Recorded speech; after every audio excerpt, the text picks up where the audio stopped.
All right. Good afternoon once again to everyone on this call. And on behalf of Economics Consulting Limited and on behalf of Knowledge Initiative, I welcome you all to today's webinar.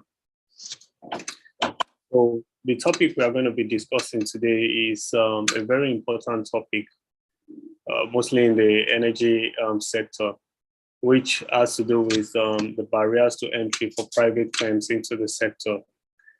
You know, over the years, we've actually had major players play in this industry.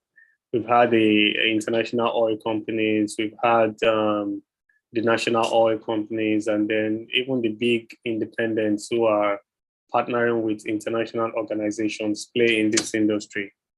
And it has not really been easy for the small firms or the smaller firms to actually penetrate into the industry. That's one of the reasons why today's topic is very important to us, because now local content is being promoted. The government is looking to promote indigenous oil companies and also to promote domestic participation in the oil and gas industry. And so we are actually looking at the barriers or the issues that may pose as barriers to these small firms in their journey to joining the Nigerian oil and gas industry. And that's why today's topic is quite important to everyone. So we believe that from our engagements and then discussions by our professionals, many of us would actually learn a lot and then be able to, at least for those that are interested in entering into the oil and gas space, you would be able to at least learn a thing or two as regards the regulations, as regards constraints basically, or barriers, and then also learn how you are able to, how you will be able to overcome these barriers when it's time for you to fully enter the market. So with you this afternoon, my name is Emmanuel Afimia, and I am the Managing Consultant of Enamix Consulting Limited. And I will be giving the opening speech for today's session. And I would also be standing in for Stanley Chumalfo, who is actually a researcher at University of Aberdeen. He is supposed to take the keynote speech or the keynote presentation, basically, that would open today's session. But just as I mentioned earlier, he won't be able to join in because he's currently on a flight to another location in the UK. And so I would actually be standing in for him, just as I mentioned. And with us on this call, three other notable and important personalities in the oil and gas sector. We have our moderator, who is in the person of Ayodeji Ladende. He has more than 7 years experience in the oil and gas industry. He is an oil and gas professional and a senior consultant, basically. And he has worked on so many oil and gas projects in the past. So he is going to be the pilot today, and he's going to be taking us round and round, mostly on the topic. And he is going to be asking some very, very important questions today. And also, we have Dr. Jerome Okoro, who is an expert in the energy sector.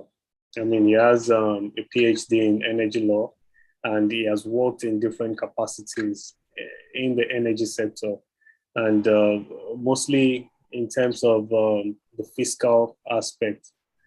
So he also has experience in tax matters as well. So I'm sure once he comes up, he would be doing justice to introduction, and then he's going to be introducing himself better. And then with us also on this call is Tosin Shueton. She is the founder and CEO of Cinnamon Gas Limited, a startup firm in the gas distribution and gas conversion. Okay, would I say gas conversion? At least the firm is Cinnamon Gas, also specializes in converting diesel run vehicles to gas run vehicles. And then we're also into gas distribution as well. So I'm sure once she comes up, she would do justice to our introduction and all. So that's more like a brief introduction of our speakers or a line of speakers today. So once again, I welcome you all to today's webinar. So to proceed to the next item, which is our keynote presentation, I would like to share my screen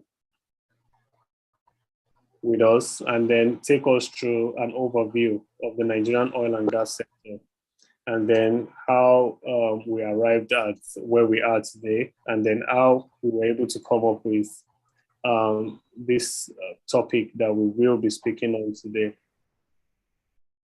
So if you can just give me a brief minutes for me to do that, okay. All right, so please, if you can see my screen, kindly indicate. Yes, we can. All right, thank you. So the theme of today's webinar is barriers to entry of private firms into the Nigerian oil and gas industry. So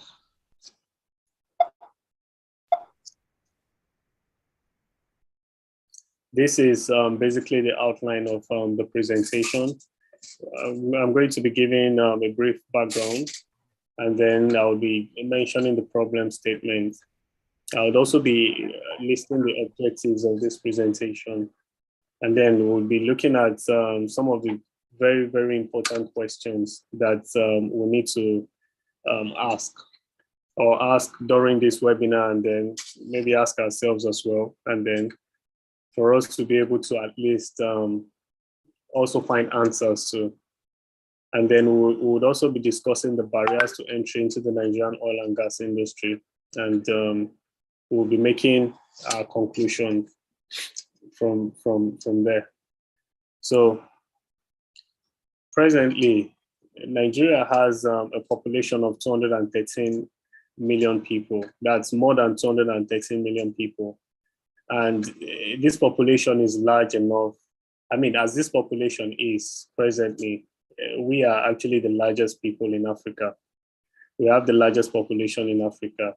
And also, we have the largest economy because we actually have enough natural resources that we're actually trading. Even though we don't process these natural resources, we sell them, and then from there, we're able to generate enough revenue. So as it stands, we have the largest economy in Africa. And then our GDP actually stands at 430 billion US dollars.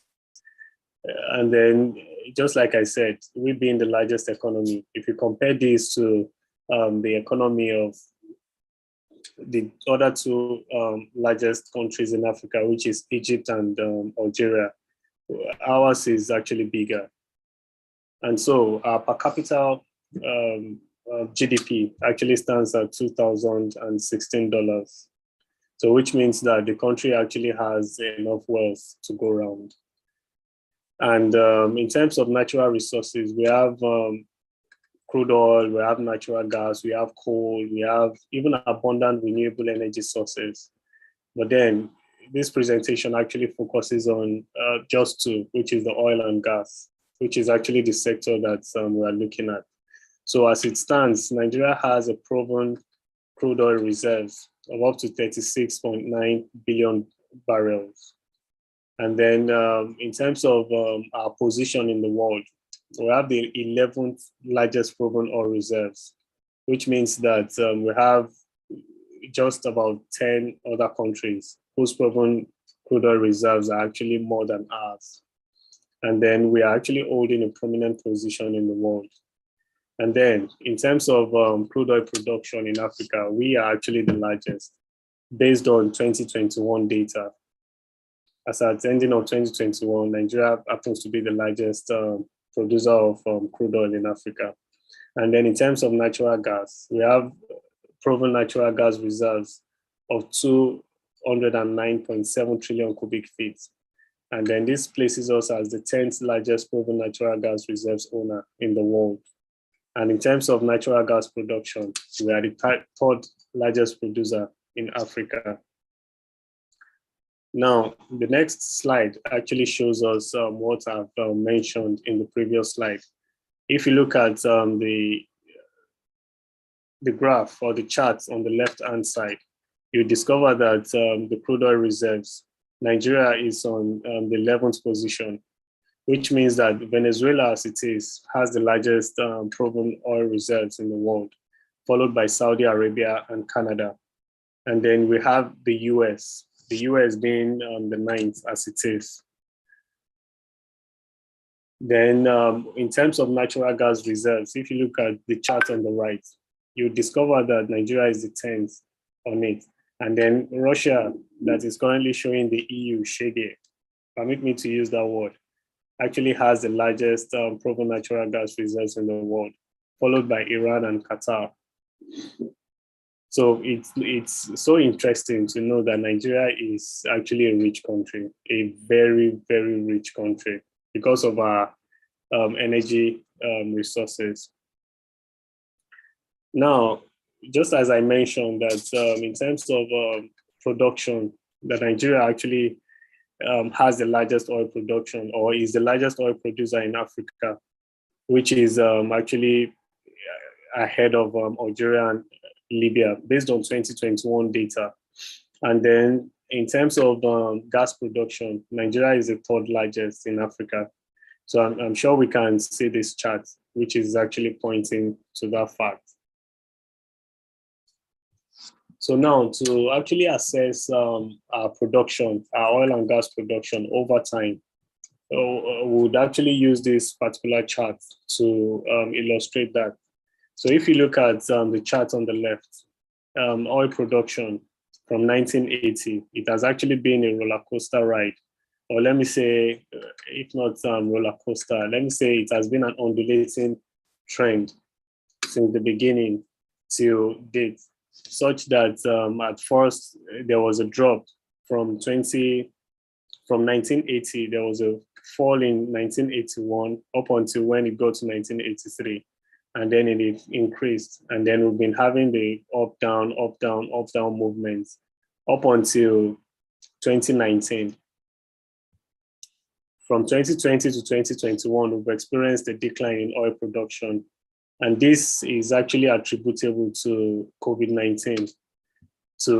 Let me say to the global shutdown of the economies as a result of the COVID-19 pandemic. However, when the country is now lifted the lockdown or the shutdown, and then economic activities resumed, the Nigerian oil production is still going down. So this actually signifies that presently as it is, our output is down, it's going down, and the Nigerian government actually needs to find a way to increase the country's production output. Because presently as it is, Nigeria is not even meeting its OPEC quota, which means that as it is, OPEC has given us a quota to meet, such that we are able to at least meet the demand in the international community. But as it is, we are unable to meet that quota simply because our production output is constantly going down. So this is a major problem that the Nigerian government is facing now. And the only solution to this is for the industry to have more players come in. Because once these new players come in, they're able to at least start producing, and then they can add to the current production output, and then at least just to cover that gap in demand. So that's one of the reasons why today's webinar is so important. These companies that they want to enter this sector, how easy is it for them to enter into it?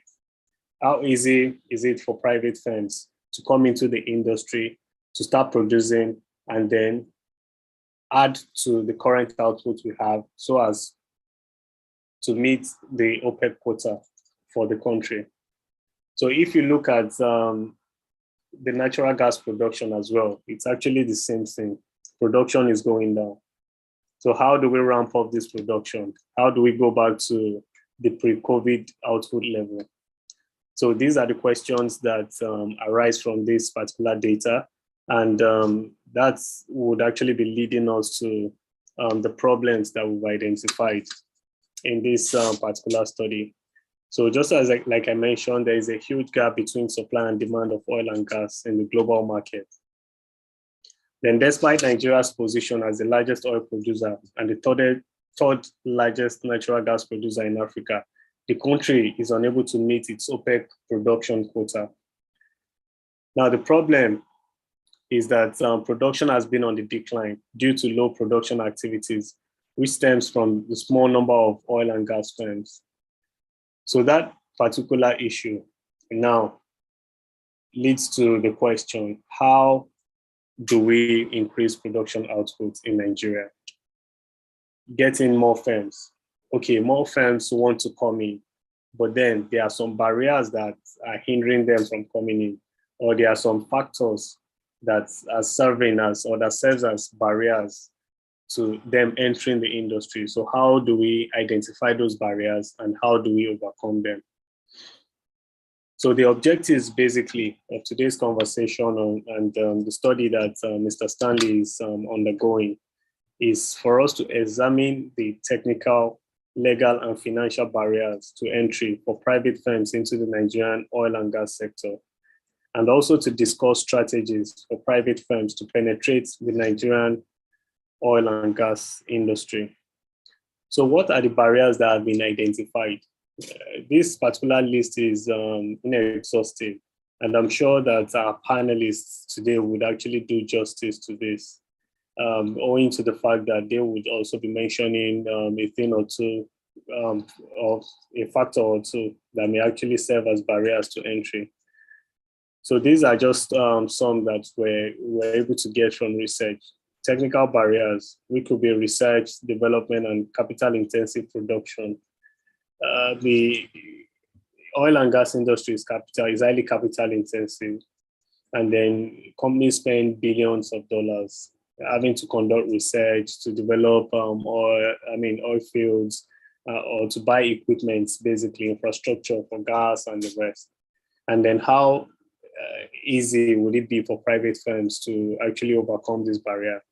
Then proprietary technology, in terms of technologies that are used for production, how will private firms access this?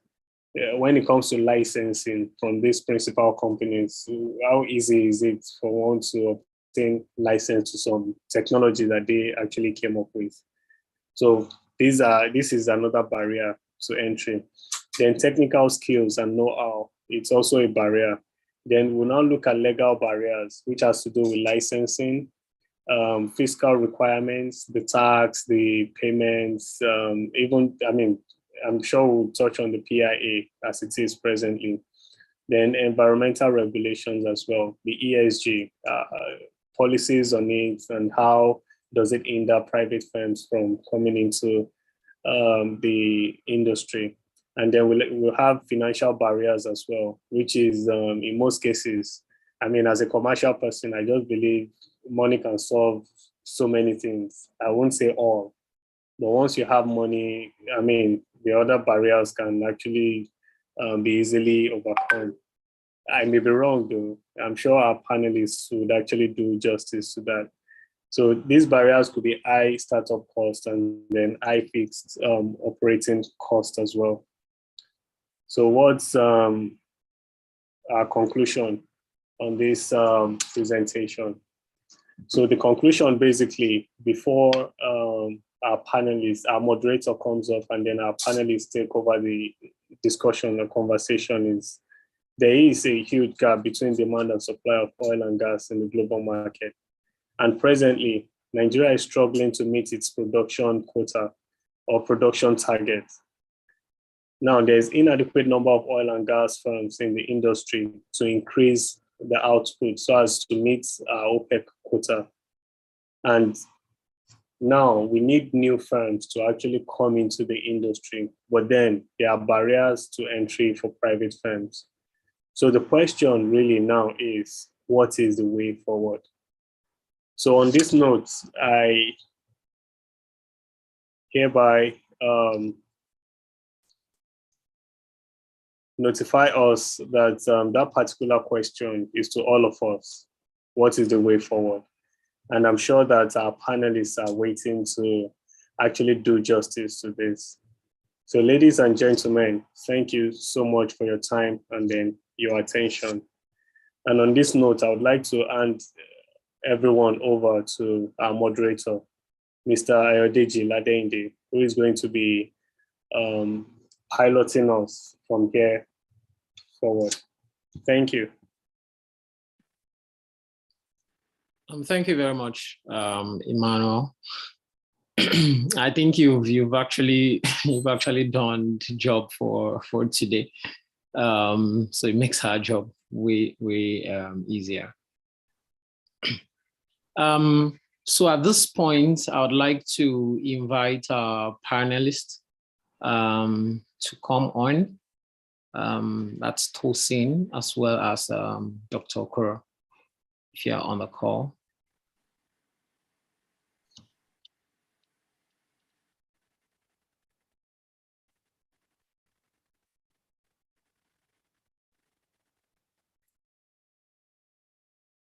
Okay, is Dr. Okoro on the call yet?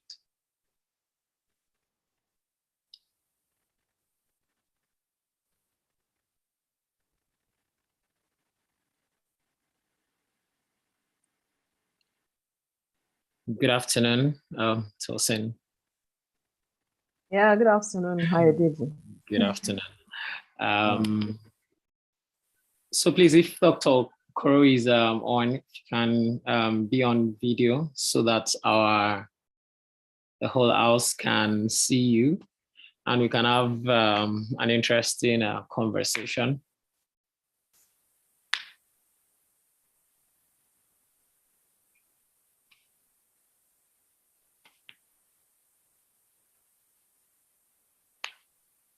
Okay, can you hear us?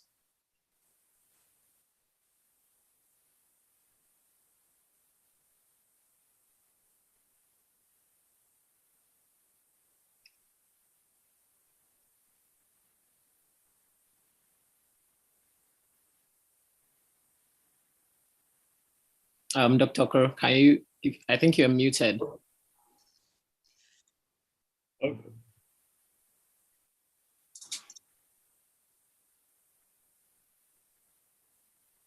Hello.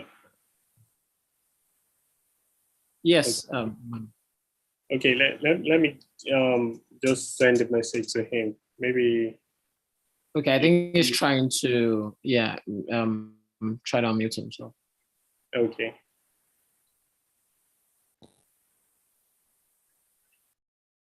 Okay, while he's on that, I'd like to start with Tosin. I believe that's fine with the first name. Yeah, sure. That's very Okay, fine. great. So I'd like to start with you. So before we go into the business of discussing the barriers in the industry and all of that, it would also be good to have like a background at Cinnamon. So what you do and essentially a background for the whole house so that we are all on the same page. Okay. Thank you, Hayodeji, for this opportunity and even to the entire Dynamics Consulting. So I will start my introduction by, giving a background on my experience in the upstream industry. So I actually started my career as a young accountant in an upstream marginal field company. I would not want to mention the name, way back 15 years ago. So I was lucky enough to have been, one of the few people employed by the company as a result of winning the first marginal field bid round way back in 2003. So I started as a young accountant and I was able to, be able to ascend the ladder to become the CFO of that company before stepping out to establish Cinnamon Gas Limited. And that is still very, very recent. So it's just 2022 that I stepped into that role as the managing director and the CEO of Cinnamon Gas Limited. So Cinnamon Gas Limited really has to do with, we all talk about gas in Nigeria. We've seen a lot of interventions by the federal government to be able to put the natural gas that we have, the enormous, you can see the presentation, we have about 290 CF that we have in Nigeria. So there's the need for us to be able to put that into domestic use. So we looked at some of the gaps that we have in industry as per maybe utilization of natural gas domestically. And so the core of our business is really to look at residential, hotels, and all those kind of businesses, look at their energy needs. In terms, most of them are using diesel now, and we know that the cost of diesel is way up the roof right now. So what we do is to look at a way of managing all is more or less like a total solution company. We convert your diesel generator into CNG based. We actually deal with CNG mostly, convert it to use of CNG. From that, we supply you the CNG that you need through virtual pipeline, not the big boys are the ones doing the the pipeline. So it's actually virtual pipeline through all these gas kits that we have to deliver the gas to you. So we have all sorts of agreements with all the producers in the country to be able to actualize this. So I'll just say that is a one-stop shop for your energy need. contact us if your diesel is up the way is way up there. Then you can always come to us. We find a model that will work for your business. Thank you. Right. Interesting.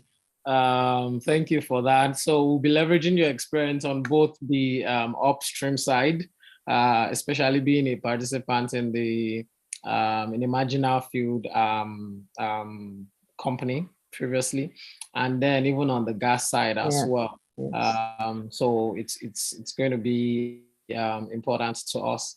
So that's very fine. Do we have has Dr. Okoro been able to connect now?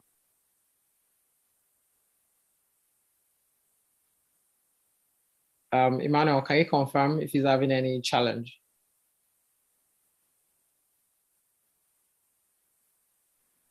Okay, yes, he's available, but then he's having some technical issue. He's unable to hear us, really. So he's trying to connect on another device. So he would join us in a bit.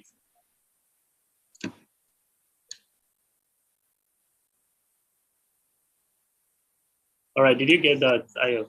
Yes, I did. All right, so he's trying to connect to the other device here. I believe he would join us as we progress this. Okay. Yes, so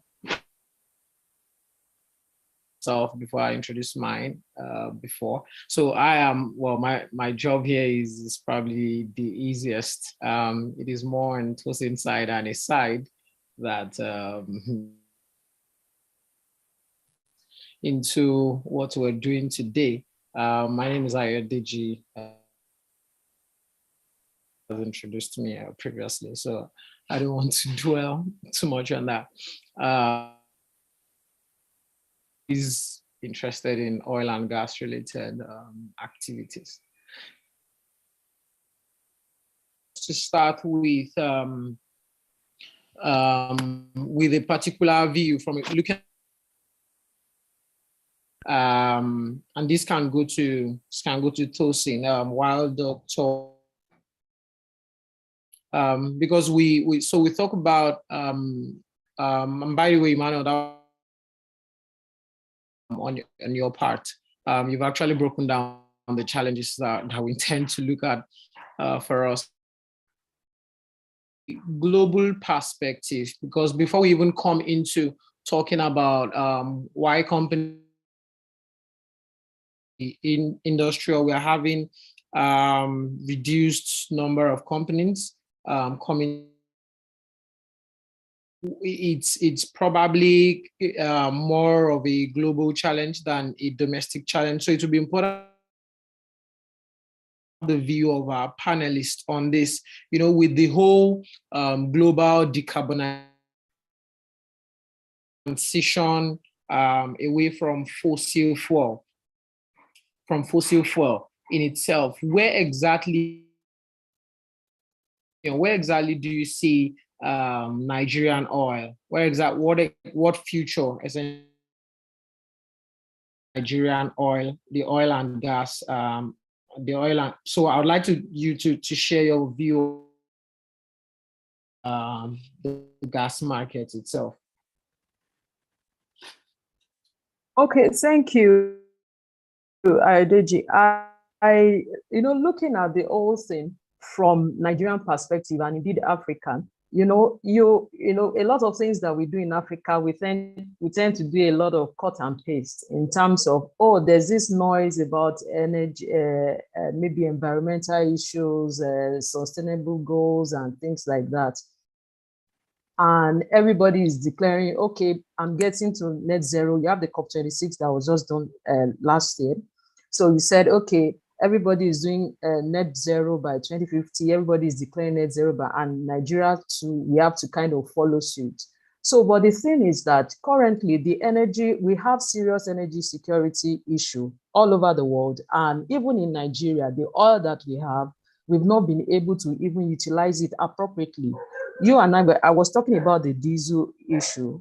You don't have light in your house, you don't have electricity, you don't have anything.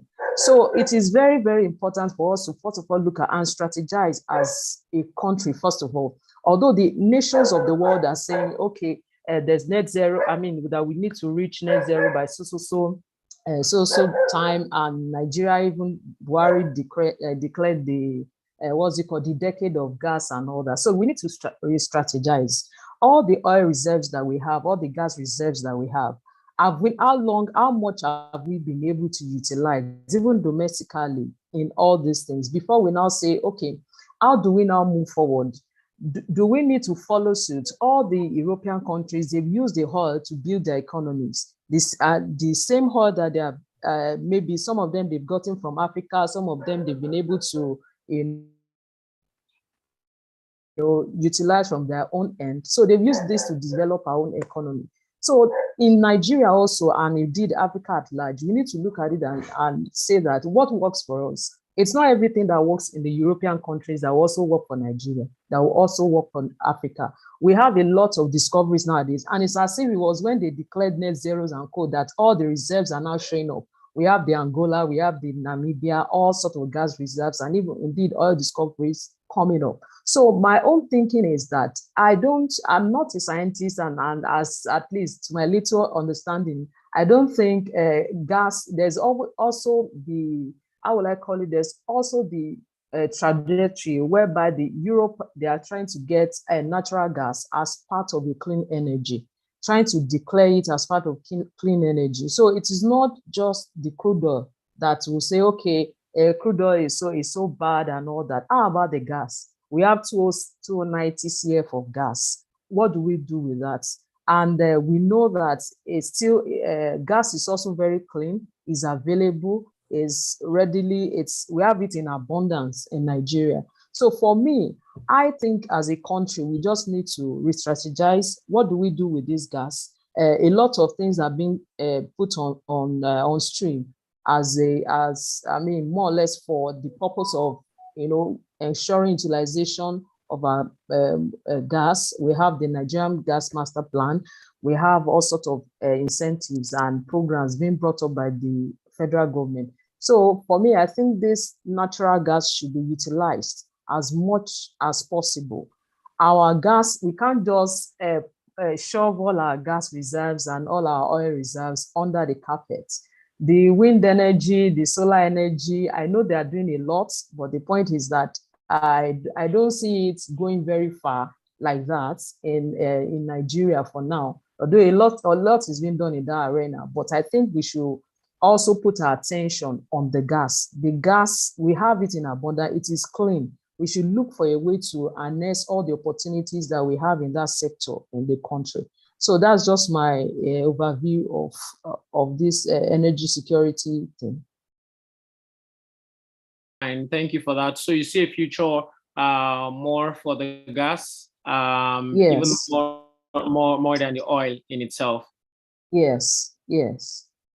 If that is the case, and let's say many people share your school of thought as well, do we see this as a disincentive for new entrants in the oil industry? I mean, so because if the future is essentially gas, how do you see the oil sector? Or it's just going to be the existing players that would remain, or you see a potential for new entrants in oil as well? I don't know how easy that would work. I can tell the admin to unmute you, actually.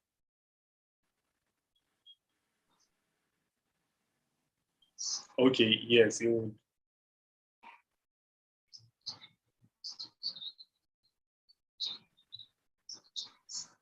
Yes, Emmanuel, I think you're saying something.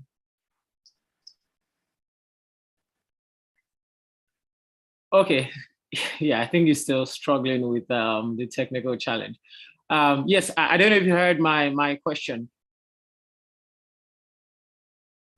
Yeah, you were talking about the potentials for new entrants into the industry as regards to crude oil. Since I said gas is the way to go, So what should Yes, the, is it exactly. that the, so is it that the crude oil is only reserved for those who are already in the industry right now? So for me, I think you just need, as I said, you just need to be very strategic when you are entering into the oil and gas industry right now, because it is also been proven that Nigeria is majorly a gas country. It's just that some of the, the crude oil, because most of the gas that we have right now, they are they are associated gas, gas that you get from, drilling of crude oil wells and all that. So if you are entering into the industry right now, you just need to have that long-term focus to say that at the end of the day, the gas may be the way to go for You you. see what I'm doing? So Yes, we can see you now. I think we can hear you.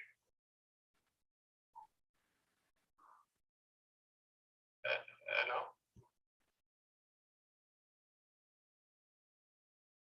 Yes, please go ahead. okay, so I think it depends on your objective as an organization. So there are people out there, there are professionals out there that can help you to appraise all your, whatever fields you have. Do you have more of gas or do you have more of oil? What is your strategic focus? Do you want to be a gas company or do you want to be a crude oil company? But the point is that eventually crude oil will take backseat, so to say, and we just need to focus on the gas. So it now depends on the investor. It depends on you. Do you know what is happening all over the world? Do you still want to put your investment into into the business with the, at least having it at the back of your mind that maybe in 10 years, 15 years down the line, you then have to, have a sort of plan to transit into being maybe a gas company. You can see that even most of all the companies that we have in industry right now, some of them are changing their names. So you will be seeing something energy, this one energy. And if you look at it before, there used to be some dash oil and gas. So everybody is trying to, as much as, we're on a balance, as you say, you are kind of sitting on the fence. One leg is in energy. One leg is in oil, one leg is in gas. You understand? So it now depends on the investor. There are still opportunities for people to come into the crude oil, and I'm talking in perspective or maybe a marginal field sector now, as a small private firms, not the IOCs or the big independents. So I'm talking about the small companies. You just need to do your plan. It doesn't depend on anybody's it depends on business objective that you have for your company. Then how do you want to, because at the end of, how do you want to transit into being a gas company? But there are still opportunities for those who want to come in right now. But it just now depends on you that you know that maybe down the line, 10, 15 years, you don't know what's regulatory or whatever will come up that to make your crude oil maybe not really relevant in quotes, because there are a lot of arguments on that. So you just need to think about that when you are making your business, your FID, so that you know what to do exactly. So, but it depends on you. There are still opportunities for new guys to come in. Okay, so that's good. So essentially, it is for you to understand what your portfolio entails, Yes. and to understand what your long run strategy. Yes. Oil, or you also want to transit to becoming more of a gas company. So, Yes. So your strategy essentially is what will determine where is the case then. In addition to that, actually, plus the fact that if you look at the Russia-Ukraine crisis, you understand that the demand for gas, there's an upsurge in that, right? Yes. And everyone would have, being a gas province, will have been well positioned to be able to take up all of these different. Then we see the issues where, we see the situations where it is get this new player right into the industry. Yes, people are trying to get in, but they are having difficulties getting in. What then is the challenge the instance I would cite would be like was concluded sometime last year. That is still ongoing. When we see we should be well positioned, we it seems like we are dragging our feet to get to with all of these different processes. And how, I mean, why do you think these things with the last marginal field bid round with your with the company, why do you think that I believe that all of these things should have incentivized a nation like Nigeria to have expedited what is required to get these volumes and this investment in place. But then we see things dragging out over time. So what do you think the challenge is?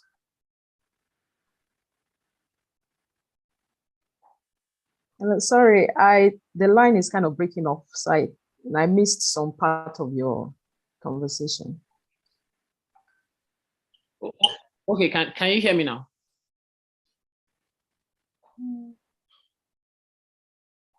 Hello? Hello, can you hear me? Yes, I can hear you now. Okay, yes. So I was asking that with your experience with the marginal field company, that one of the marginal field companies that benefited from the last round, that what do you think the challenge is now that things seems more even? I mean, things are even in a better position for a country like Nigeria to have expedited the whole bidding process, as well as essentially getting the volumes on ground to leverage and to benefit from the ongoing crisis and upsurge that we have both for oil and for gas. Yeah, that was the question. Okay, for me, I think I've been privileged to even witness the two, I mean, somehow to be partially part of the very first bid round in 2003, then the one that happened 2020, 2021. So I will try to draw some kind of maybe variances, between and maybe similarities and all that. And I'll talk majorly on, I don't know whether this is the time for you to talk about the barriers in terms of maybe financial and all that. But I would look at it that the process, number one, has actually improved a lot from compared to what you have in 2003. So, and I guess even in 2003, you have quite a number of organizations. Maybe it was something that was not so, a lot of people didn't know the impact or maybe the benefit that could arise from even having a marginal field as at that time. So it was just like a lot of people were able to come in and leverage on the opportunity, and they were able to, bring up, come into the marginal field. So talking about the challenges or the barrier that we encountered then, I will talk about even, first of all, let's talk about the multiplicity of application fees. So the last marginal fee bid round, if you don't have, it costs a arm and a leg, even for you to even apply first. So you're not talking about maybe the signature bonus and all that. So you have the timing. There are times whereby, okay, I think it started in June, way back 2020, and it was supposed, if you check the marginal field guidelines, it was supposed to have been concluded, everything up to signing of the farmer agreement, even with the IOCs, whatever, that owns the field. It was supposed to have been concluded, everything in 6 months. But you and I know that down the line, we have everything we're just hearing, I think it was last month or even this month, that eventually we have, and this is from 2020 to June up till now. So talking about the timing also is a very, very big challenge. It's a very, very big challenge because, a lot of things go into registering for this, the cumbersome process and all that, which is a major issue. So talking about the application fees, you have the registration fee of about 500,000 per field. So if you are looking into the VLE as provided by DPR, now NUPRC, as provided, if you look at all the application fees, you have the registration fee 500,000, you have the registration fee 500,000, you have application fee 2 million naira per field. So, and you just then need to go in and check all the fields that you have to ensure that, okay, which one is the best for you. You have data prying fees, $15,000 per field. So, you know, all these monies are not, they are not things that an ordinary person, you and I, maybe me and Mr. Emmanuel, we can form Enamix Cinnamon Limited, and we just want to go and and we just want to go and bid for, you understand? You have data leasing fee, 25,000 per field. You have to pay for CPR. That's the competent person report. That one is about is it $50,000 per field. You have field specific, you know, all this accumulation of all those what's it called? All those fees. You know, these are some of the challenges that would, you know, if you look at all those ones first, you'll be like, is this something I really want to go into? So I would say that fees generally, even application fees to enter into the race, in quotes, it's quite a bit discouraging. And in my opinion, I think it should be something that, because if you look at the intent of the marginal field itself, is to encourage indigenous participation. It is not to discourage indigenous participation. And even if you say, okay, the indigenous participation now, you now say, okay, it's for one level, it's for a cadre of organizations in the country, because just an average person in Nigeria, an average company in Nigeria will not be able to afford all this. So I think this is one of the key issues. There are plenty issues around the marginal field process and all that, you know, some of them you go into maybe the VLE, some of these things are not, you know, each technology issues, challenges and all that. But I think that the key thing is around financial barrier. So that's just my view on this. Thank you. Okay. I don't know if I can come in there. Yes, you can. Absolutely. We've been waiting for you. Okay. Welcome, sir. Sorry. I'm deeply sorry, Madam Sheto and Emmanuel and everybody there.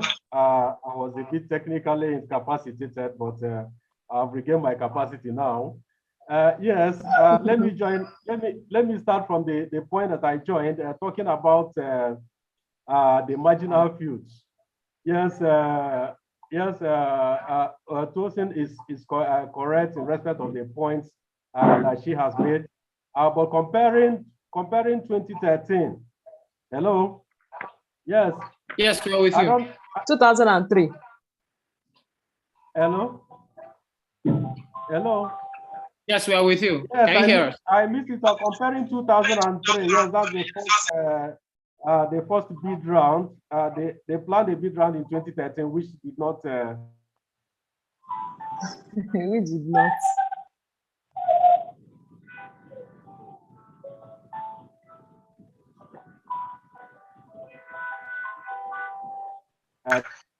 Take off. Comparing that and 2021, we had about 24 and 2000 and the competitiveness. So it's actually a factor. The competitiveness this time around is a factor that worsened the difficulties of takeoff, apart from the finance. And now, you know, with the competitiveness will come with a greater contractual structure, as Tosin mentioned. Most of the bidders will lack capacity. You know, initially in that 2003, there was this policy of indigenization that was being driven to initiate marginal fields. It was more or less exclusively for indigenous players then, and that mindset has been there. So most of the new entrants into marginal fields would encounter this lack of technical and financial capacity, and so build partnership, both technical and financial partnership. So structuring agreements, the terms of the agreement before the bidding is a burden. Then the issue of tasks, multiplicity of tasks. The holders of the fields as at 2003 will complain about multiplicity of tasks, and there's low enlightenment on the the incentives, especially in the area of tasks that avail the marginal fields. Things like pioneer status. Of course, two players in the marginal field industry like Nigeria and Midwestern Oil had pioneer status, which everybody would think is only available for the downstream operators, but they are upstream operators. Yes, but there are factors there that will avail you of such incentives. And then the gas incentives, they are there.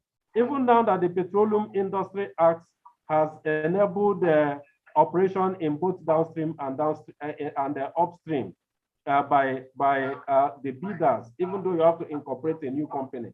So there is a lot of work on enlightenment in respect of the incentives that are available for these marginal fields, so that if they are being exploited, it will now ease the burden, the challenges of the marginal fields. Then talking about funding, there are some funding options that may not avail new entrants into the industry.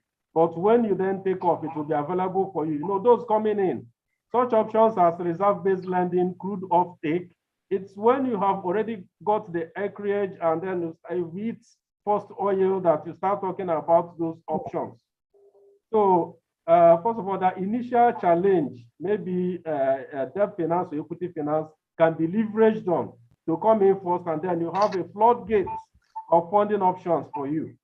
So I think those are the challenges to look out for and the responses to those issues confronting the marginal fields. Oh, okay, great. So, but also on the reference on the responses or the solutions to them, what do you think? What do you think can be done? So, to you, you believe? I mean, Tosin had mentioned earlier. Someone had mentioned earlier that the bid round, even this time around, is much more better than previously. But one of the key things that we see now as well is all of those duplicity. The NUPRC merger, a lot of people come together, people with different interests of what they intended to do as a company. So I think, do you think that this is also a challenge? The fact that or two that is coming together in some assets, you have about 4 or 5 people that needed to come together, or that they met together for a particular OML or so. So a challenge in this particular bid round as well, because that essentially shows that if strategy for that particular, I mean, for going into that asset. So all the way from the beginning till the end. So that already faults the process. What's your view on this? Okay, I think the coming together, the alliance, corporate alliance, and the structural alliance here is more of a strength. Is a point of strength and a point of weakness. It depends on the attitude to it. More of a strength, I mean, you have technical partners, you have financial partners, you have people coming together, building capacity to acquire an asset. It's more of strength.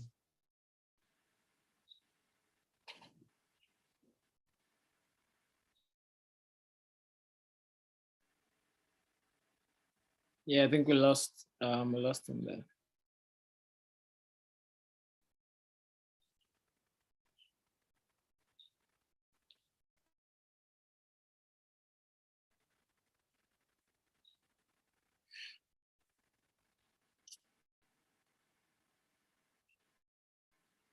Okay, Tosin, please.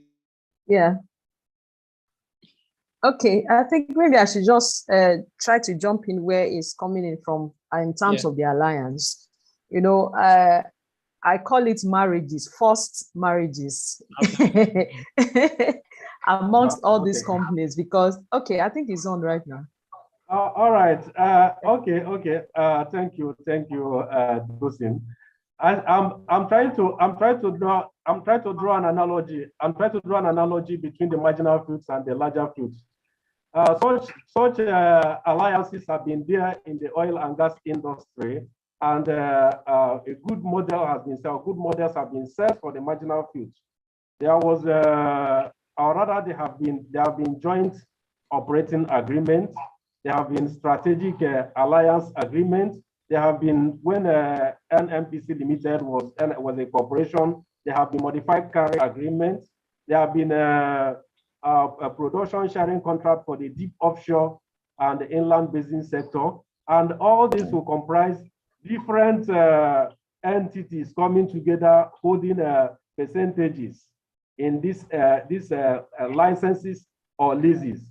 And personally, if I'm an investor, I would rather hold 15%, 10% in Bonga field than hold 100% in, I'll not mention the fields. Yes, it all depends on how you structure your agreement. So in the area of competence of one of the parties to an agreement, to a joint bidding agreement or joint operating agreement in the marginal field sector, such that this is finance.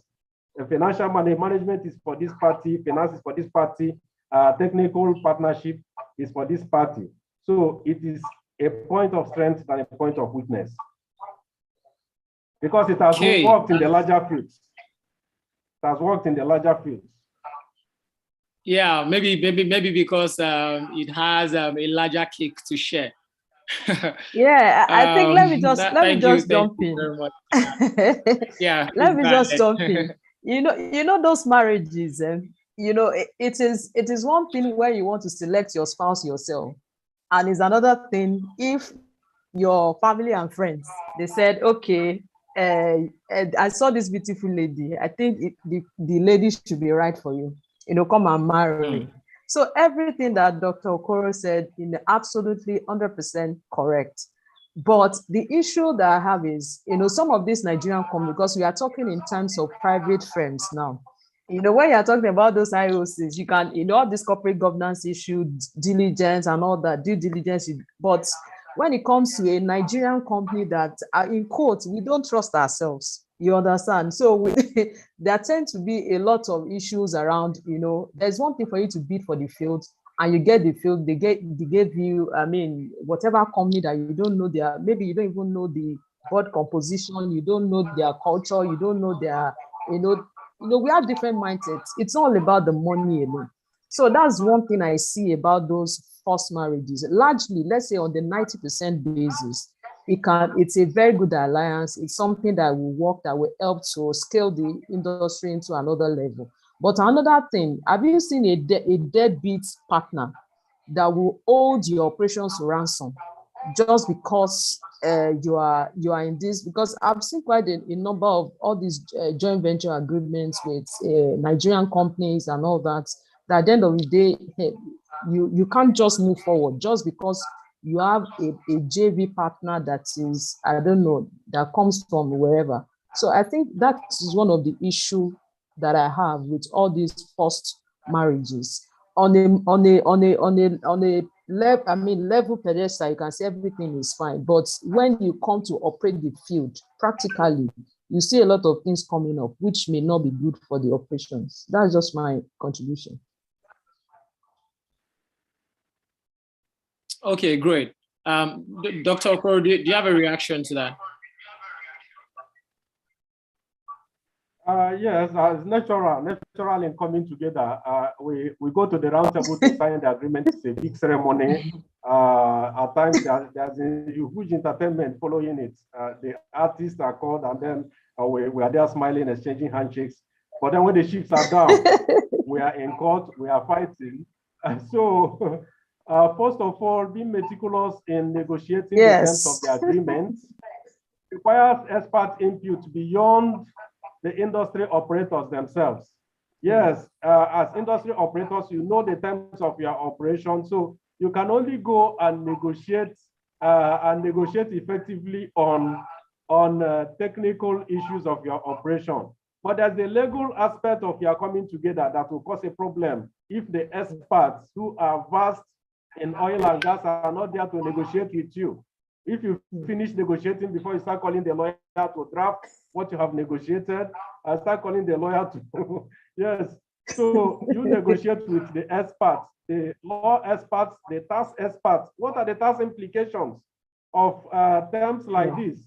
Yes, because by experience, I've encountered an issue. It's still marginal field.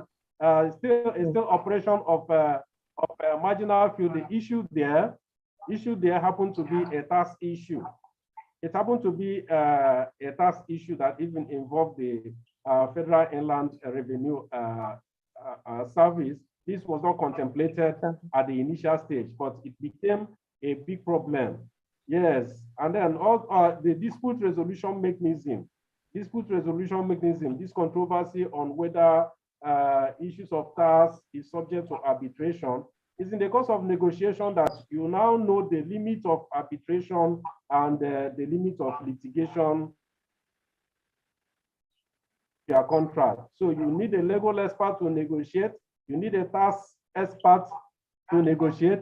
You need the technical experts like the engineers to negotiate. All these things are ideal for drawing up the terms and be keen on a dispute resolution mechanism. Arbitration is ideal because it's business we're talking about. You're not going to file an action in court and then the rigors of litigation will tie you down, and then the hitches, injunctions, and all those technical drawbacks you encounter while the matter is going on. So I believe if it is tackled at the root, which is the negotiation stage of this coming together before the terms are drawn up, the parties agree, they have foreseen what will be problem in the future, and they have circumvented it at the time of negotiation, so that when it comes, it will not be an issue at all. Okay, great. Wonderful perspective. I think so. If we assume that okay, the parties are able to come together and the agreement work together, what we've solved the challenge of this forced marriage, right? What's your view on going forward, which essentially would require some sort of financing requirement, especially for both oil and gas, really. Do you see what's your opinion on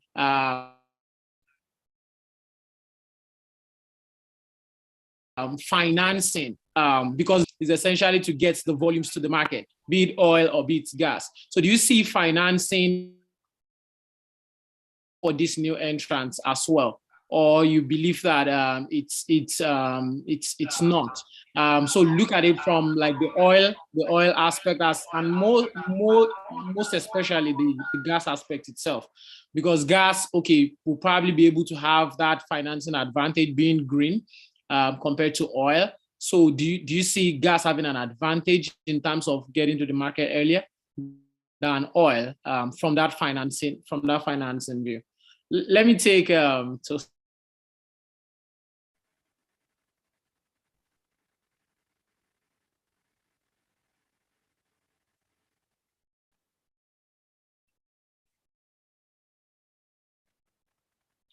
Hello, can you hear me? Yes. Okay, now I was saying that if you could respond to that first. Okay. Sorry, I didn't really get. I don't know. The internet has been. Oh, okay. No, I was talking about. Okay, the internet is quite an issue. Okay. But can you hear me now?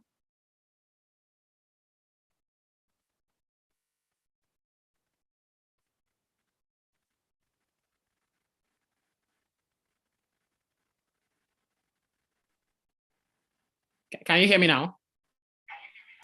I can hear you. Okay, great. Dr. Okoro, can you hear me as well? Okay, you were talking about. I can hear you. Hello, you were wondering, you were asking if I see the finance as an issue, or my opinion on the financial. I don't know if you can. Yes, let me just repeat that. So yeah, I'll just repeat that. So I was saying that let's assume that the whole partnership and coming together of this indigenous it works out. I'm saying that from a financial standpoint, do you see any sort of barrier for them there? From an oil, let's assume from an oil financing or oil asset financing, as well as gas, knowing very well that gas is more green, and then it probably has an advantage in financing. Do you see financing of these assets upstream as being a challenge for new entrants or not? Yes, it's a big challenge. I think Tosin has mentioned that considering the teething financial issues of acquiring the assets, the license and the lease itself, the signature bonus, the fees that are paid, field development costs, and the rest of them. Yeah, so actually taking off is a very big challenge in terms of finance. But my response to that issue, or the resolution of that issue, is in optimizing the opportunities that present itself when you go into this field. And the Petroleum Industry Act has actually created a ground for that. The petroleum in the past, the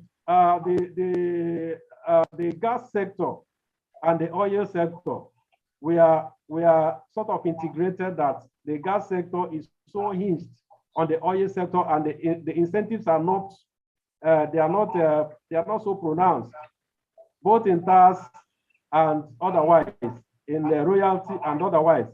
But right now, like in the past, you have an upstream oil and gas company that has a gas operation, an upstream petroleum company that has gas operation. Yes, what the law says, what the PPTA says then is that you will file your returns together, but you separate your gas account, your gas income from your petroleum income. Yes, and in fact, one of the incentives then on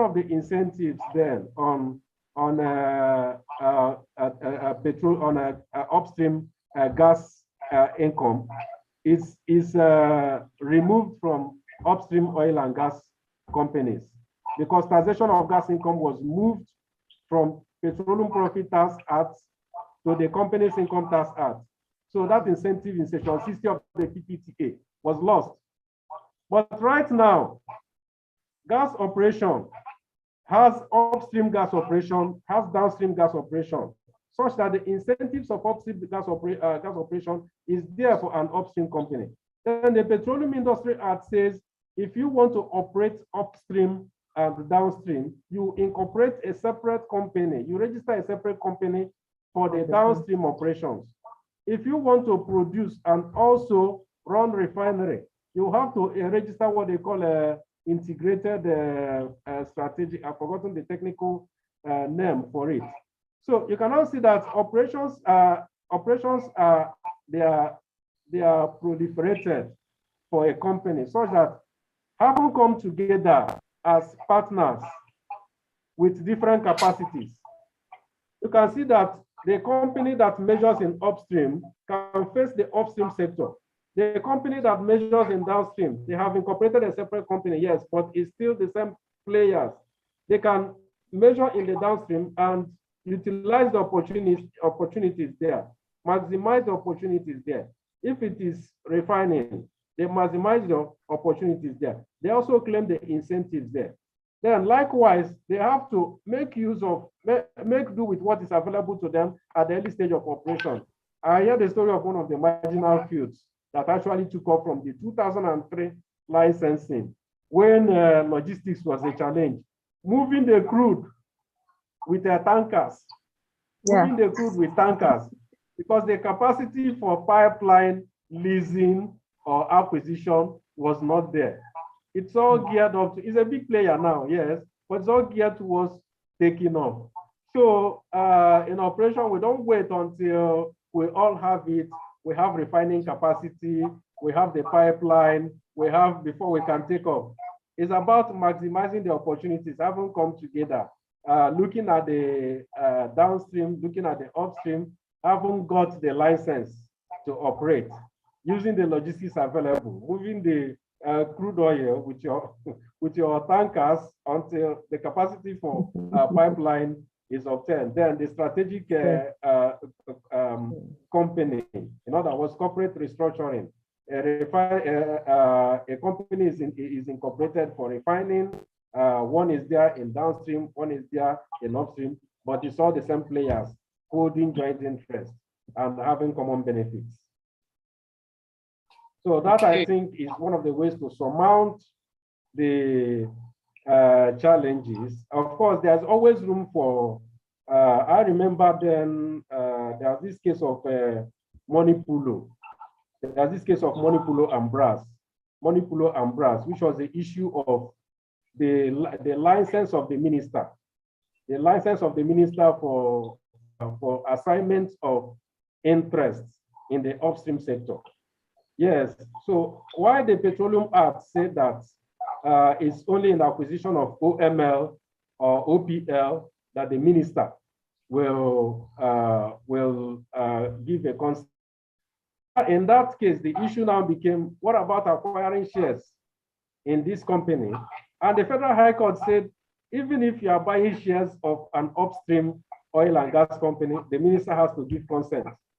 Even if you are doing mergers and acquisition, even if you are doing any form of corporate restructuring, the minister has to give a consent. Even so, it's now expounded the scope of assignment of interest in upstream oil and gas industry. So both in marginal fields and in the larger fields, you can get interest. You can raise funds by drawing people close, sell the shares. Then the minister will give his consent. The only extra mile to go in minister's consent now is that the upstream, Nigerian Upstream Petroleum Regulatory Commission has to recommend and approve the consent of the minister, unlike before when it was just at the whims and caprices of the minister. So you don't limit yourself. As I said, it's better to have greater crowd of people building something large than one person having it all. Sell shares and raise funds. Do private placements and raise funds. Draw people in. Conduct mergers and acquisition. You will not need to bid for PPL or PML. All you need is minister's consent, because that's what the law says. Okay. So with all that, capacity is built and financial challenges, financial, technical, and logistic challenge will be considerably surmounted. Right. Okay, if I may just jump in. Okay, I don't know. So I think one of the, at least in my experience, one of the major challenges of new entrants will be that your mind is always at the forefront of, I mean, where your mind really is, oh, let me approach the bank for funds, you know, and what is bank's expectation? Your what's it called? Your feel that what's the bankability of your project. Yes. You understand? What is it? They want to look at the risk. They want to look at your capacity to operate. They want to look at corporate governance. They want to look at environmental consideration and also the evacuation. You know, Dr. Okoro talked about the evacuation thing.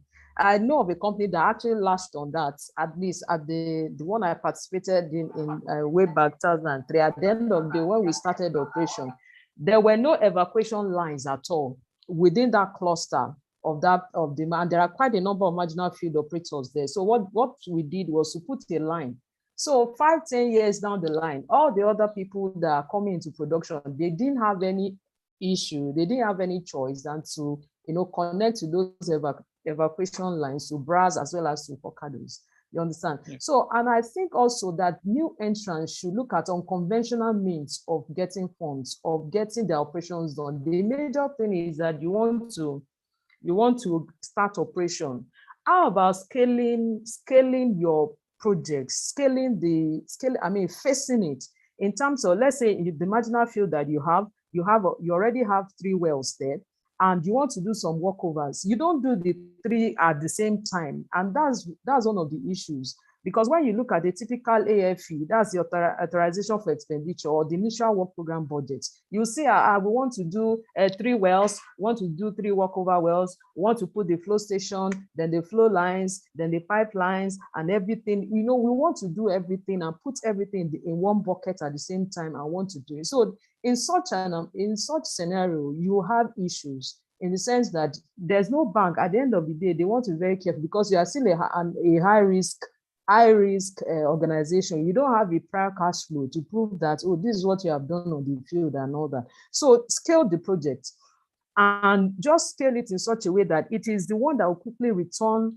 revenues to you that you want to do first. If you have 3 wells, which one will give you maybe the highest production or whatever for now, which organization, which facility is around that you don't need to, I don't know, depending on where your field is, you don't need to say, okay, I want to pull the flow station at the same time. Do you have a neighboring facility that you can just probably have an alliance with them and you can channel your crude and all? There's several alliances in the industry that you can do. Scale the projects.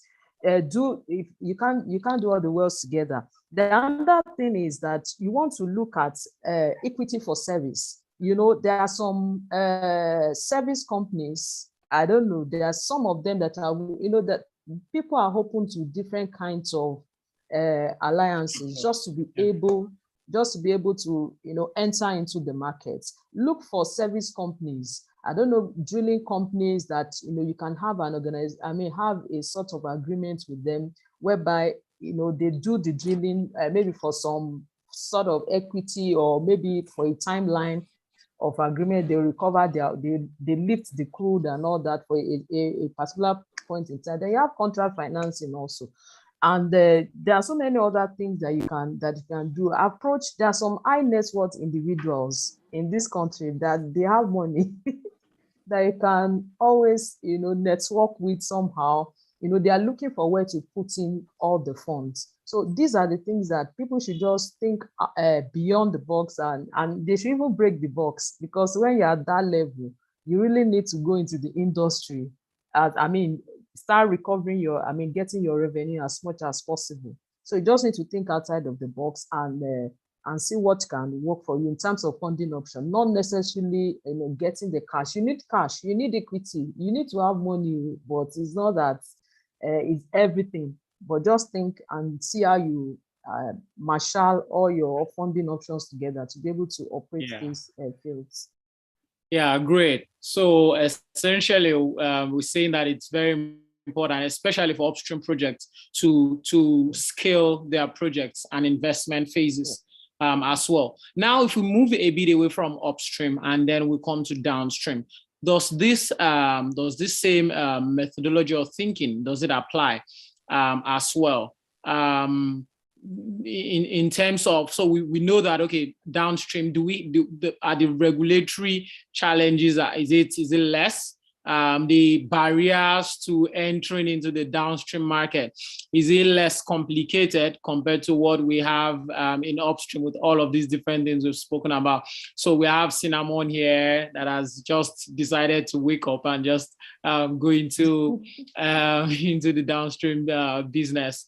Midstream, downstream business. So is it much easier? What's your view on entry into the downstream business, and this time more focus on gas than oil?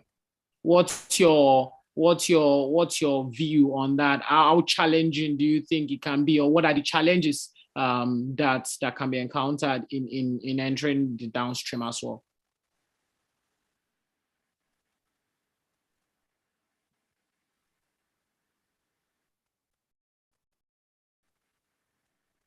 Yes, Tosin, please. If you can go for it. Sorry, you said, is it what are the challenges? Yes, what are the challenges in terms of entry into the downstream in itself? Sorry, I didn't hear the question.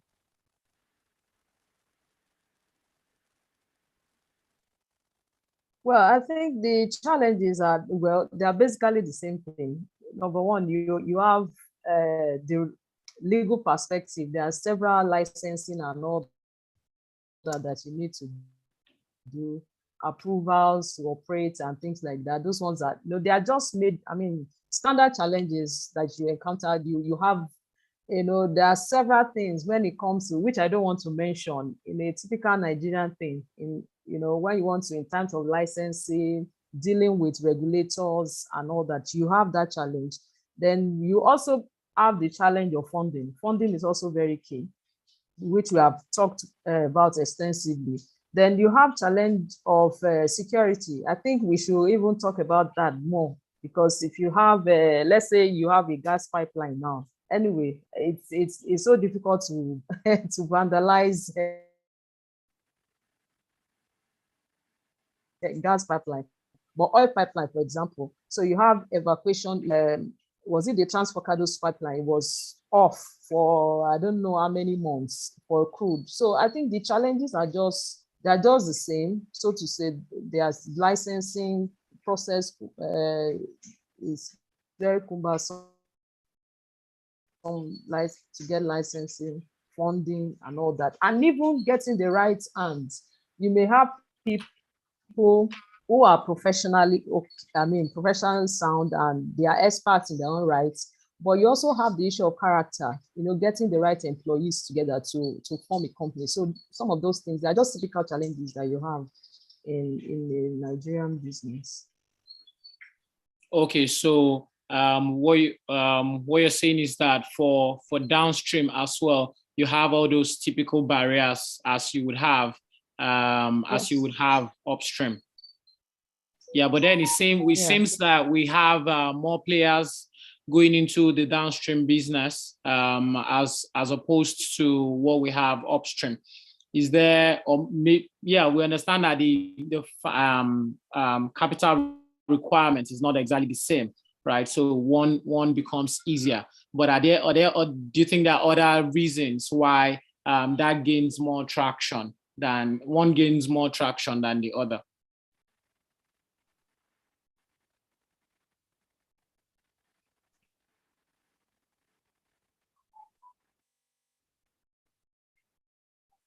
Yeah, can you hear me? Yeah, I can hear you. I think the required funds, I think it's given and obvious. The required funds to go into maybe downstream, depending on, there are different types of downstream also that you want to go into. Do you want to go into the refining part of it? Do you want to just stay in your distribution company as a gas distribution alone? There are different types of, so I don't know, the qualification of the downstream is also wide. So it depends on which sector you are talking about. So if it's just a typical, maybe let's say a petrol station, you have fuel stations all over the place. I think the funding, in terms of getting funding for that, it's in terms of the accessibility of funding is not as huge if you want to go into a refining business and all that. So it all depends on which part of the downstream that you are playing. So it will determine different challenges for different parts of the downstream. So I think it depends. There's more. If you are just looking at the one we can relate to, all these petrol stations all over the place, and recently you have all the proliferation of LPG. I'm sure in every corner, in some places now, you see the gas at the LPG station or dispensing station, which is not, which was not as common as maybe like 5-6 years ago, you understand? So, I think the funding also is also a bit accessible to me. So that's why you see all those. But when you're talking about refining business and all, you're talking about another large scale of downstream. So which is beyond, for the big boys. Yeah, absolutely. So you're saying that it's more around the capital requirement that determines how much of the players that you see there.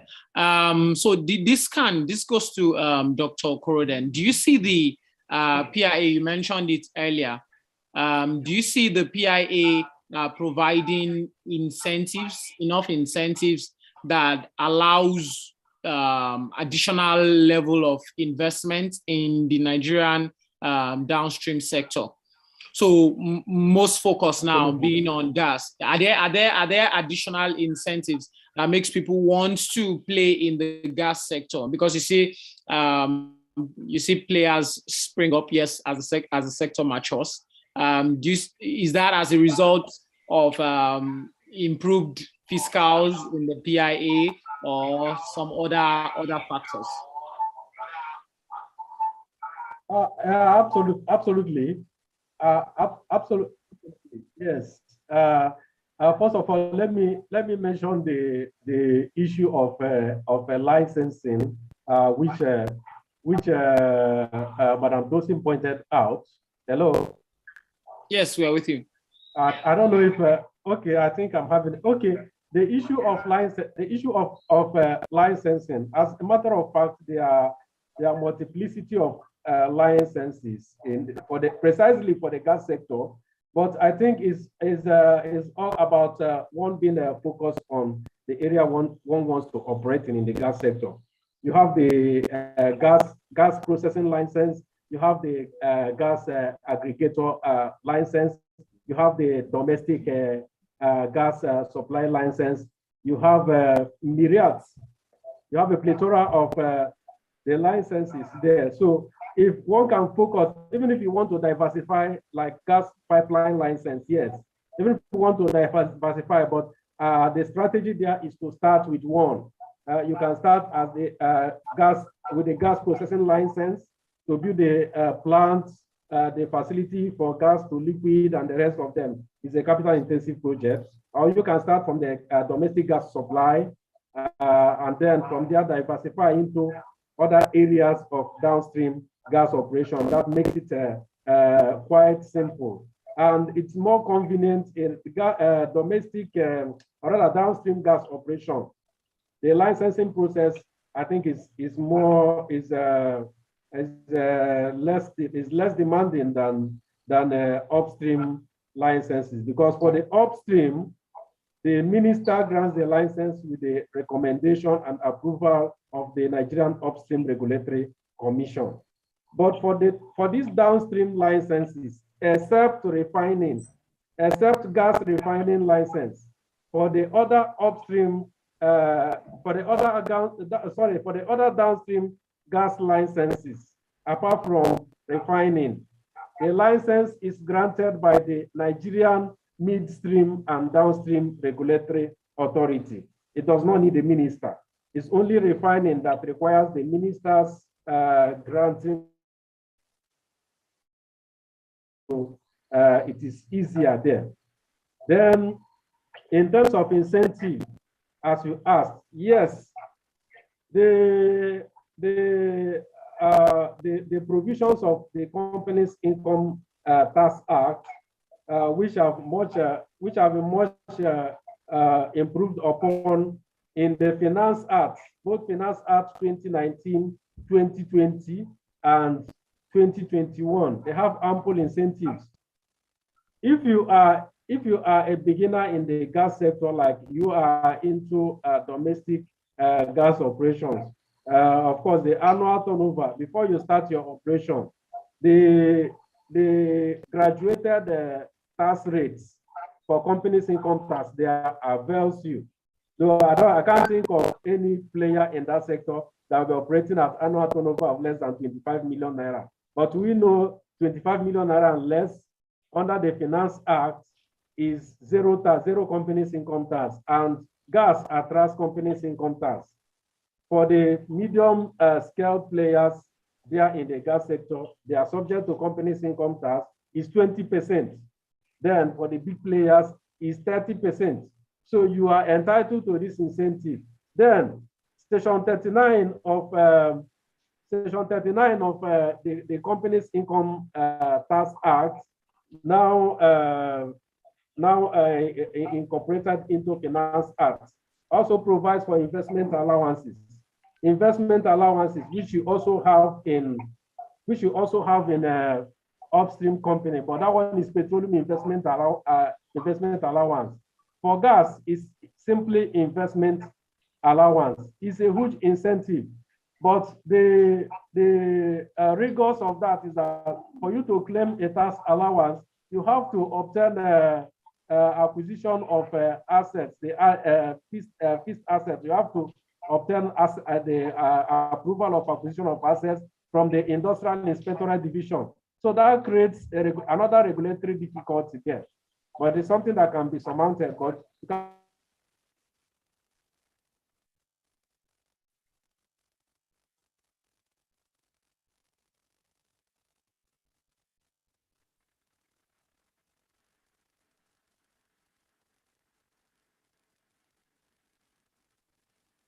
Okay, I think we lost him. I think we lost him again. Can you still hear me? Okay. Yeah, I think it's with him. Yeah, so I think we got most of what he's saying anyway. So the incentives exist, right? It exists in the act, but essentially there are some regulatory barriers that would need to be surmounted for you to have access. Access to these incentives. That's fine. Then I think as we round off.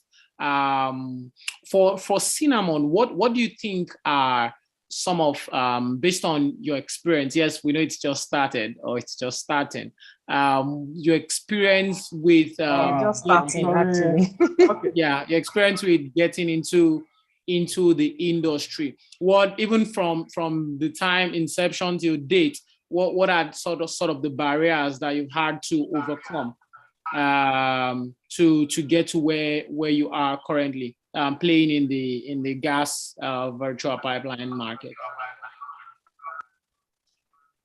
Okay, so I think it's still, as I said, the company just started March actually this year. So it's still actually in the preliminary stage of, setting up and getting all the ends together. But I think the major challenge we're having is actually has to do with the model that we want to adopt.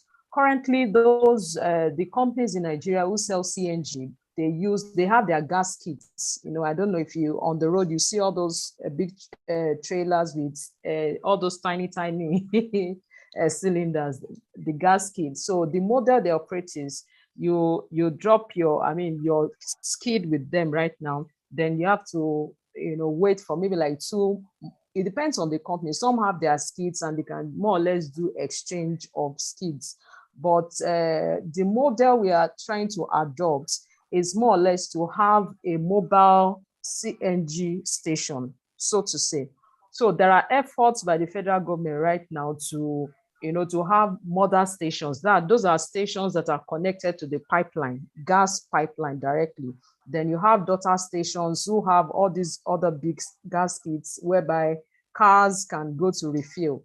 So, but the model we're trying to look at is to have this CNG. There's a technology, and when it comes to gas, the Indians, they are there. They are the ones in this business full time. So they have the expertise and all that. So there's a technology we're trying to get from India. That is the MRU. They call it mobile refueling units.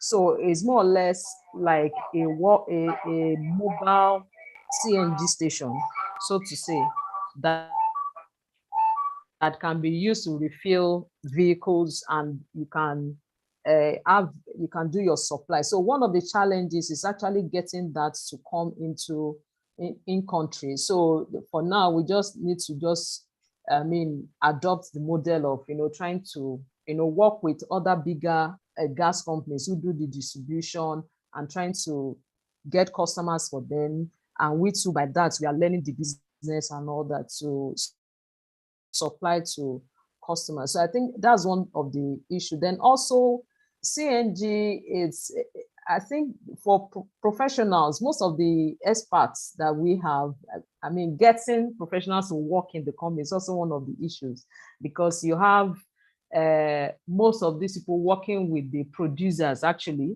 they monitor their gas compression stations and all that. So really getting people who are, because CNG is not so popular. You have LNG. LNG is even another bigger scale, because when you do your liquefied your gas, wherever you're taking it to, you have to regasify it and all that. So it's been a challenge getting our own model of infrastructure down to Nigeria. So we are in talks with some of the companies the company that has the proprietary of that technology, of the way every other person is doing it. Then, and at the same time, it's still a very small company. So you're also looking at funding and all that. So you just want to strategize in a way that will be a bit easy for you. So those are the two challenges: getting competent hands to monitor, to operate the company in terms of technical ability. Now, not, of course, you can have, I'm not saying they don't exist in Nigeria. So if there are some mechanical engineers and experts on this call, I'm not saying they don't exist, but most of them are with the big guys. So, and you have a challenge actually poaching them to come to your small startup. Thank you. Yeah, right. Well, I'm sure those available will on this call would start applying for that. So one of the key things you're saying is that we, as much as we have the capital requirements, we also have the human requirements as well, which is key, especially to the gas market, as Nigeria has been traditionally on oil, and so you have a large resource base for oil. But when it comes to gas, you then need to be careful how you navigate. So yeah, so that's very important. Okay, so at this point, I think we please, our audience, if you have any question that we've not touched through the course of this discourse, please share it with us now as we round this off. So now, if do we think that I think we've touched mainly all the different aspects of barriers that we might look at, and Dr. Jerome has spoken about the licensing bit for both oil and gas, and as well as the incentives that exist for us. I think those are essentially the points. But just for one final minute to our panelists, if you have any words or, let's say, recommendations now to new entrants coming into the industry, the things they need to look out for and how to navigate, all the way from downstream to upstream, if any. What's your view on that, on how to navigate in the industry? Please, one minute each. You can start. Okay. Can I go ahead? Okay. Yes, please. Okay. So I think for me, I think it's one issue when you enter in this industry. One issue, it's a highly regulated industry, and the cost of compliance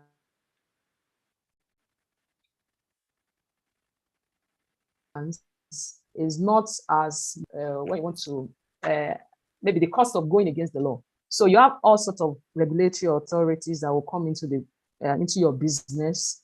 In terms of technical, you have all the NOSDRA, you have NDPR if it's for downstream, then NURPC if it's for the upstream. So you have to be able to, your compliance level, you must take it to another else, because I've seen a company that paid a fine on oil spill of 500 million naira to NOSDRA in the marginal field, 500 million naira. And it's just because of as little as there was an oil spill and it was not reported on time. And there's an amount you pay per day until it is reported and maybe until rectified. So for me, compliance is very key.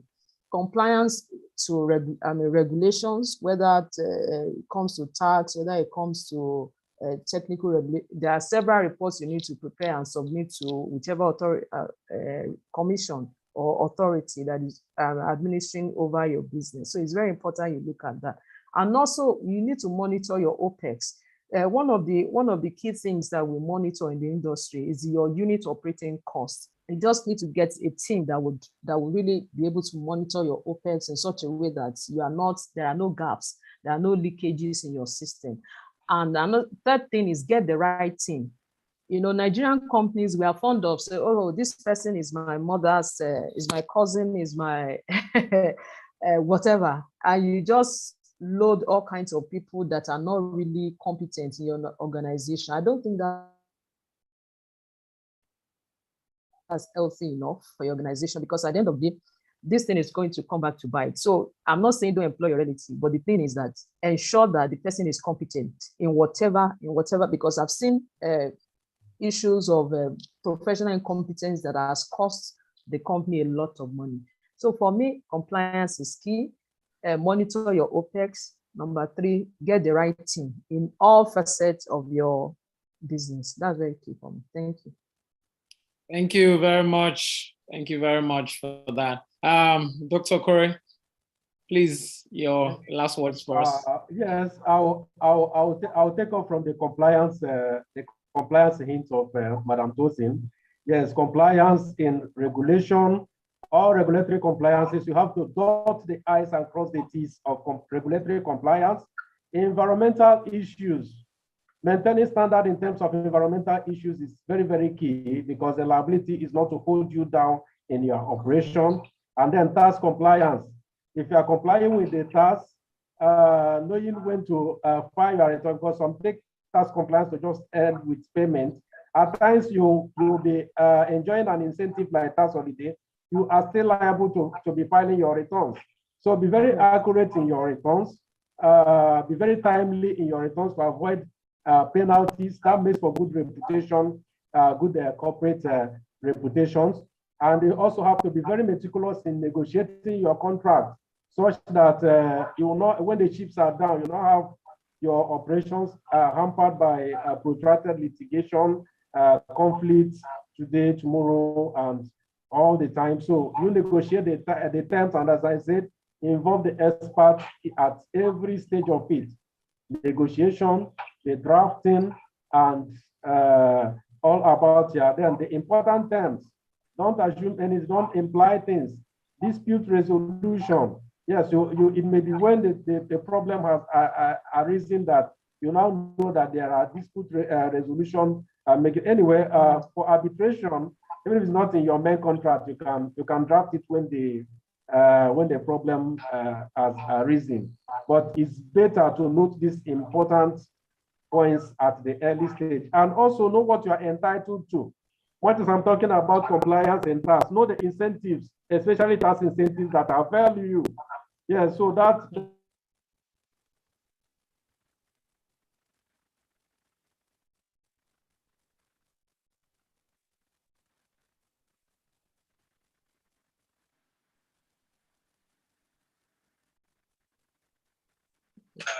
tasks and set your mind for the best, because I see hope in the.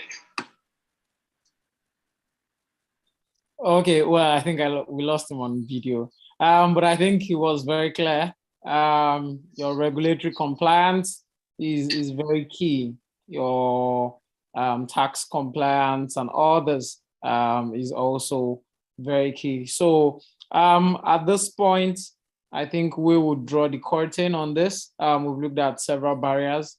We've looked at several barriers for private firms to consider as they navigate, or as they go into come into the industry, all the way from the upstream to even the minimal ones downstream as well.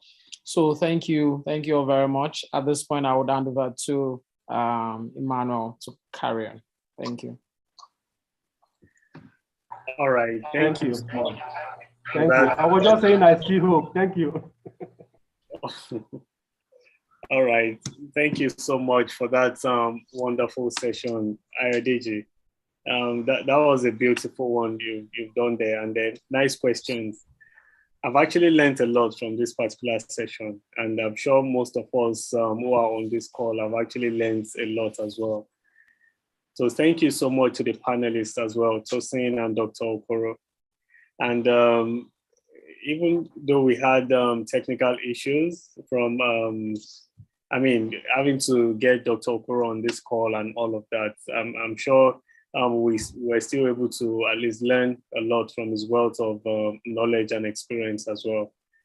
So before I give the closing remark, I'm not sure we actually had the opportunity to meet Dr. Okoro, like for him to tell us what he does and then his firm as well, and how he can always help startups or private firms to possibly how he can help guide them through their journey into entering the oil and gas industry.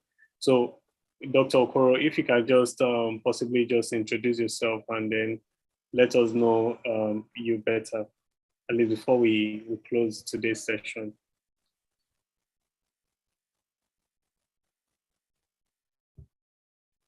Did you get that, Doctor?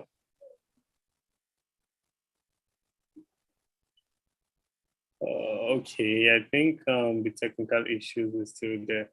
All right, so once again, I would like to use this opportunity, on behalf of Enomics Consulting Limited, to thank the panelists for taking out time out of your busy schedule. You're supposed to actually be enjoying your holidays right now, but you had to take out time to be here to educate us on the barriers and also to give us advice on the way forward. Thank you so much. We really appreciate you. And also our moderator, thank you so much for doing an amazing job.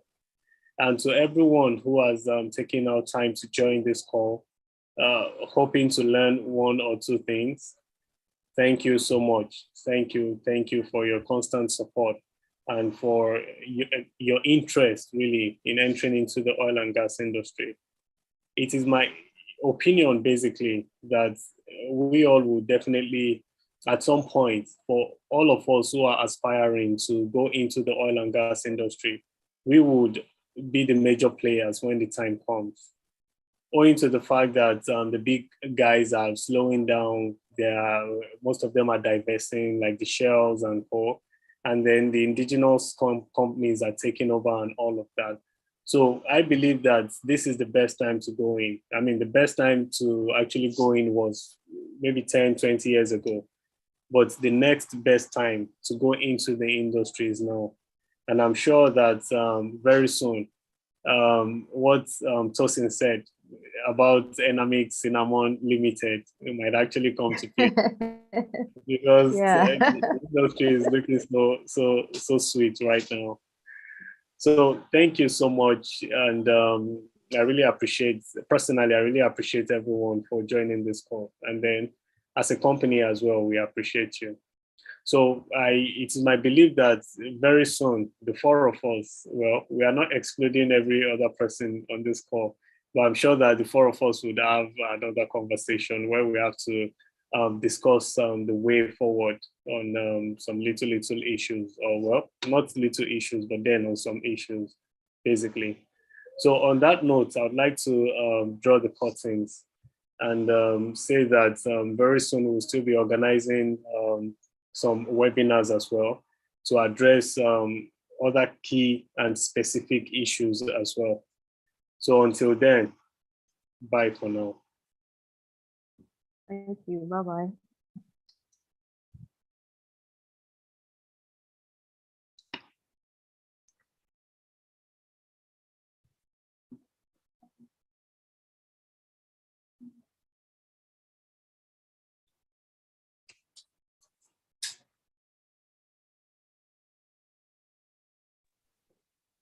Thank you. Thank Bye-bye. you very much. Bye-bye, everyone. Thanks. Thank you so much, madam.